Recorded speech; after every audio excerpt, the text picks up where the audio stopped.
Since opening in the fall of 2012, the Ruth and Elmer Wellin Museum of Art at Hamilton College has created opportunities for students, faculty, and the broader community. As a teaching museum, the Wellin encourages observation, exploration, and engagement through object-based learning with advances in interdisciplinary approaches.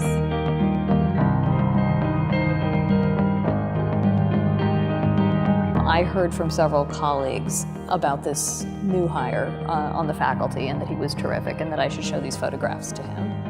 And in that process, we started talking about, what could be done with them. But I was also really interested in finding out if we could collaborate on a course. In this class, we were able to experience the behind-the-scenes process of curating an exhibition, both a solo show, like Refocusing the Lens, and also a group show, like In Context. And I think for Hamilton, this is a very new experience. It's a new type of course.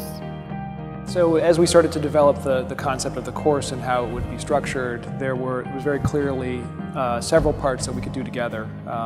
First of all, the first sort of third of the semester, which we decided to devote to the history of documentary photography and photo theory. And then the second phase, which was to be about curating, a little bit of curating history, but then also contemporary practical, technical things about curating, Google SketchUp, visiting with curators, looking at actual exhibitions. So we planned a field trip to go to Rochester, to go to the Eastman Museum and see an exhibition on view there, as well as go to Lightwork. So those components we felt like would fit very well for both classes. And then at the end of the semester, we would split off and my class would work on their own artistic response to the artists that were included in the In Context exhibition, while Lisa's students would work on their own portfolio.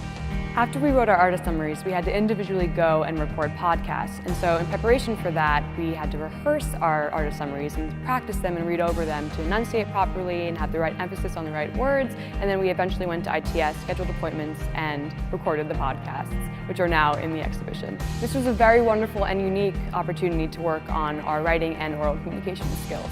At Hamilton, we pride ourselves on writing, and I really think it was a thrill to see some of my writing on the wall after the class was over. Some of the wall text I was involved in writing was the biography of Pranlal Patel himself, and also I did some research into the Jyoti Sangh, the organization that commissioned Pranlal's work, and it was very interesting to see that there was a women's self-help organization that was so, robust in the 1930s, and you really wouldn't expect that in India.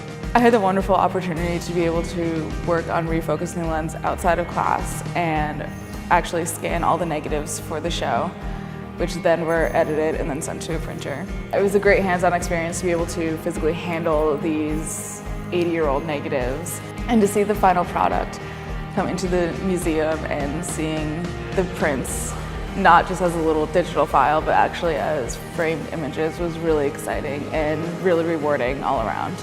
As an art major with a photography focus, it was great to work on a show that was focused on photography. And it's definitely influenced the way I think about my work in terms of how I plan to present it or ways I can present it. Yeah, and I thank Hamilton for granting this opportunity to take such a unique course.